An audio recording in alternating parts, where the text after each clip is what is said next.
Chegou na hora da produção e começou a ter vários probleminhas que estão gerando atraso, como falta de material, modelagem que não está batendo na hora da costura, entre várias outras coisinhas que parecem pequenas, mas que são bem comuns para quem mexe com confecção.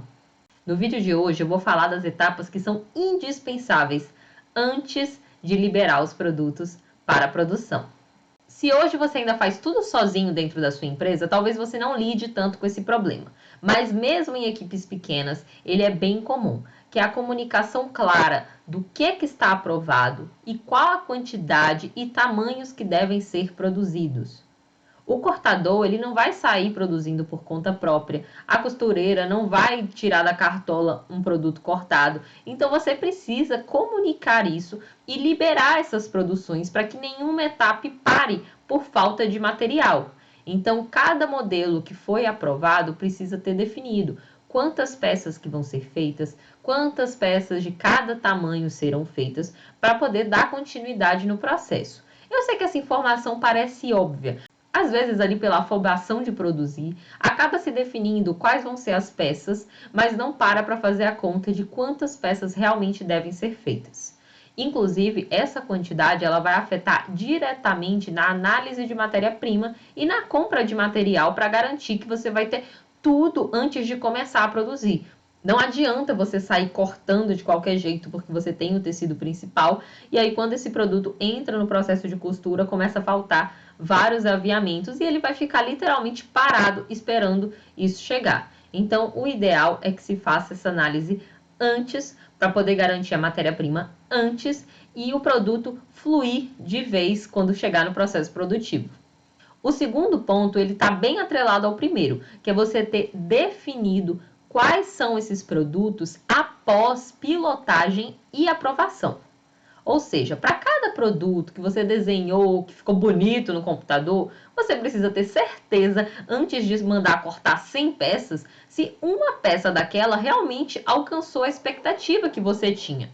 Às vezes, é até uma modelagem que você já está acostumado a trabalhar, mas mudou a base, mudou a composição do tecido que vai ser feito e isso vai impactar diretamente no caimento da peça. Então, sempre antes de liberar um produto para produção, faça uma peça primeiro. Teste sempre antes de sair cortando e produzindo, porque se der errado, vai dar com uma peça e você vai ter tempo ainda de fazer os ajustes. Agora, se você já liberar de vez a produção, se der errado, vai dar errado com a produção inteira. E aí muitas vezes vai dar retrabalho dentro da costura, porque vai ter que ficar fazendo ajustes para salvar a peça. Ou às vezes a peça nem vai ter salvação e você vai ter que vender aí bem mais barata, porque o produto não atingiu a expectativa. Então, antes de liberar um produto, lembre-se de fazer uma peça primeiro para ter certeza que está tudo ok e que você pode liberar aquela produção com tranquilidade para o corte, para a costura, porque ela já está toda revisada. E o terceiro ponto são as fichas técnicas desses produtos. Para cada produto que foi criado, é muito importante que tenha esse documento formal com todas as informações desse produto. Essas informações elas vão ser utilizadas no processo de modelagem, de pilotagem, de produção. Então, por isso a necessidade da criação desse documento. Normalmente, este documento ele é composto pelas informações: o desenho técnico desse produto, né, de preferência que ele seja o mais realista possível, para que a modelista consiga se basear na hora de desenvolver essa modelagem e também que os detalhes de acabamento ali sejam evidenciados, né, colocando ali quais maquinários, né, quais tipos de costura que você quer para cada detalhe. Além do desenho técnico, nós vamos precisar das informações de matéria-prima, que são informações, né, sobre quais materiais serão utilizados especificamente. Não adianta colocar lá, vai usar um zíper, um botão. Que zíper? Que botão? Qual é o tamanho? Qual é a cor? Qual é o código do fornecedor, né? Quais são os detalhes desse zíper que precisam ser considerados na hora de comprar esse zíper.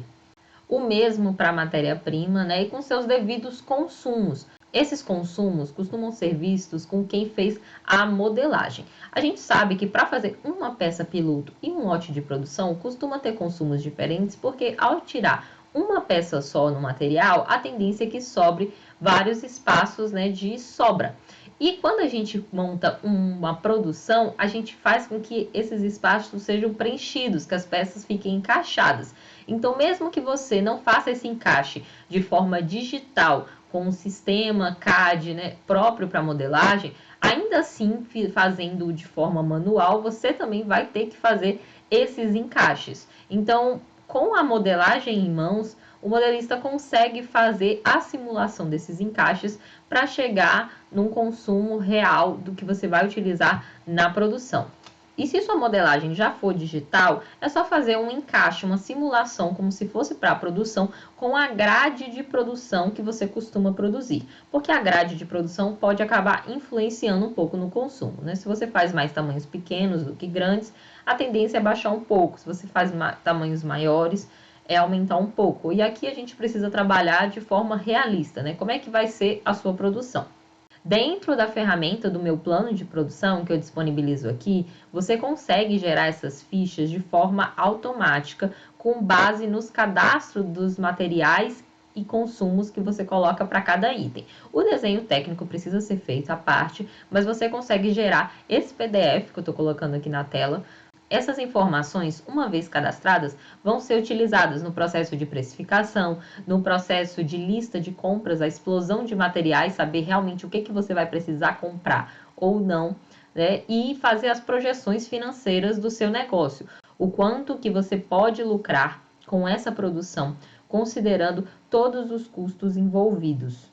E em quarto lugar, para a gente fechar esse ciclo de informações que são necessárias pré-produção, são todas as informações de custos, né? Os pré-custos. Tudo bem que na hora da compra, talvez você vá produzir uma quantidade grande e você consiga fazer ali uma negociação, barganhar ali algum tipo de desconto, mas no momento que você está desenvolvendo esses produtos, você precisa já ir coletando esses orçamentos. Esse tecido que você escolheu, quanto que custa o metro? Esses aviamentos que você escolheu, quanto que custa? Quanto que precisa comprar de cada um? Né? Até para saber se esse lote mínimo vai compensar para você ou não.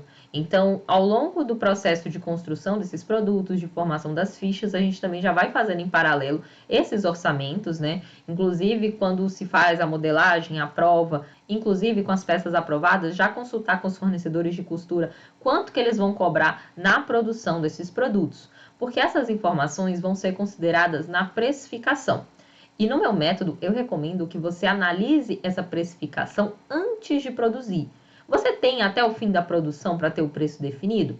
Tem. Só que como o preço é uma parte muito sensível do negócio, se esse produto, por mais que ele tenha ficado lindo, do jeito que você queria, mas ele tenha ficado muito caro e você não possa cobrar um preço justo por ele, talvez você tenha que voltar algumas etapas e refazer ele, né? Mudar para uma matéria-prima um pouco mais barata, mudar algum esquema ali de modelagem para poder esse produto ficar mais rápido na produção e ficar com custo interessante, ou até mesmo cancelar, porque você entende que não vale a pena investir tão alto em um produto que talvez não tenha saída por conta do preço.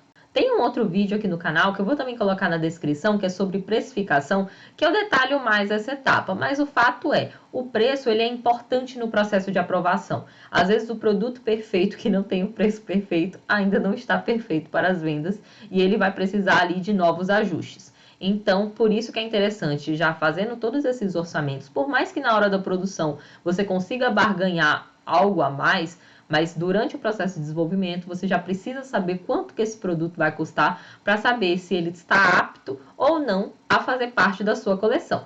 Espero que com essas informações você consiga planejar melhor o seu próximo ciclo de produção, com menos incêndios para apagar toda hora, né, e mais tranquilidade e fluidez dentro da produção para conseguir receber essas peças aí no prazo que você precisa para disponibilizar para as vendas. Se você se interessa por esse tema de gestão na área de moda, acompanhe aqui no canal e no Instagram, que a gente sempre traz bastante conteúdo sobre isso.